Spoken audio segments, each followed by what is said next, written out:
of soda. All the engines were very busy. They carried freight and passengers up and down the lines. So Topham Hatt came to see Emily. "I am opening some new routes for the summer," he announced. "Emily, you will pull the flour mill special." "Thank you, sir," said Emily. She was pleased. Emily stopped to fill up with water on the way to the flour mill, but James was already there. "Sir Topham Hatt has given me the flour mill special," said Emily. "You're lucky," James huffed. "I have to do the Black Loch run." "Why don't you like going to Black Loch?" asked Emily. "There are boulders all over the tracks," he moaned. "They bash your buffers and scratch your paint. And there's the Black Loch monster." "What's the Black Loch monster?" "Nobody knows," said James. "Black figures move in the water and then they disappear." Ooh. And James puffed away. "Black figures move in the water and then they disappear." Ooh. And James puffed away. Emily was pleased she didn't have to go to Black Loch.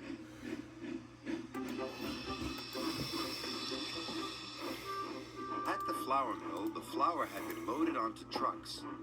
Emily was coupled up.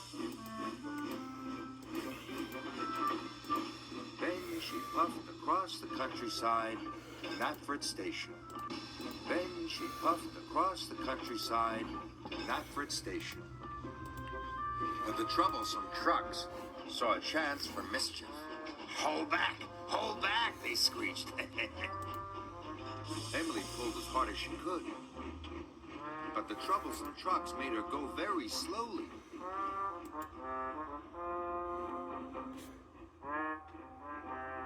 Emily was late delivering the flour. So there would be no fresh bread that day.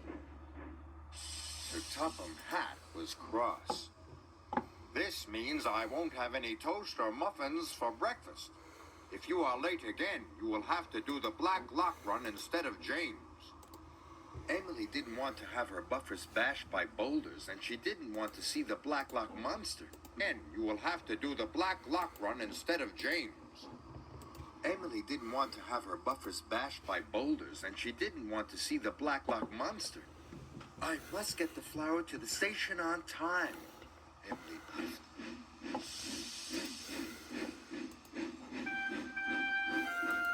The next morning, the troublesome trucks tricked her again. Off we go! Off we go!" They chuckled, but they weren't coupled up properly. "Mustn't be late! Mustn't be late!" they giggled. So Emily puffed. "Be late! Mustn't be late!" they giggled. So Emily puffed quickly away. But only half the troublesome trucks went with her.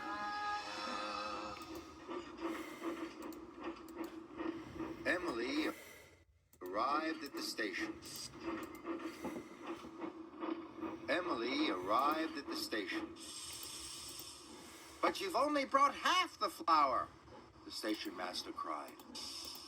"But you've only brought half the flour," the station master cried.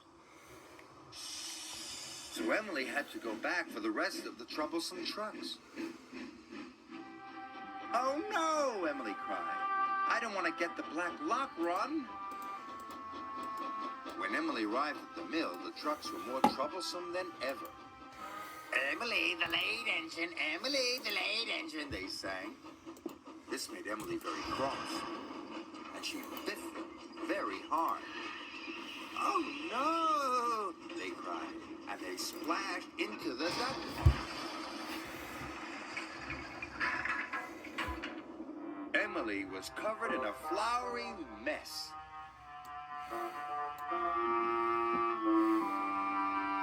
That evening, Sir Topham Hatt came to see Emily. "Emily, you have caused confusion and delay," Sir Topham Hatt said. "Now you are to take over the Black Loch run." Emily was very unhappy. "Wait until you've tried it," Thomas puffed. "The Black Loch run might be nice." I don't think so, Emily moaned. Bash buffers and a big monster? It sounds miserable to me. The next morning, Emily puffed sadly to the station. Lots of excited children and vacationers climbed on board. They were all looking forward to their vacation, she thought. I mustn't let them down.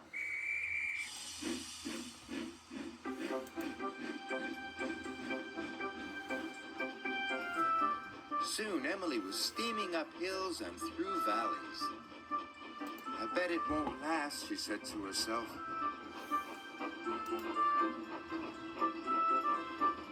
Emily reached the murky waters of Black Loch. That's where the monster's supposed to be, she puffed nervously. Then there was trouble. Rocks fell and blocked the line. Oh no! Emily had to wait for help. I knew I wouldn't like this route, she huffed. Suddenly, she saw something dark and mysterious moving in the water. And now the monster's coming, Emily gasped. Emily was scared. Her boiler quivered and her valves rattled. She wanted to steam away. I never want to see Black Loch again, she cried. But Emily thought of the children in the coach behind her. She was determined to get them to their vacation, whatever it took. At last, the water settled, and Emily saw what the monster really was. It's a family of seals. Emily was delighted. It's a family of seals. Emily was delighted. The children were delighted too. Soon the line was cleared. Emily steamed on through the countryside. The children would reach their vacation on time. That evening, Thomas and Emily both stopped to watch the seals. You were right, said Emily. Black Loch is a nice route after all.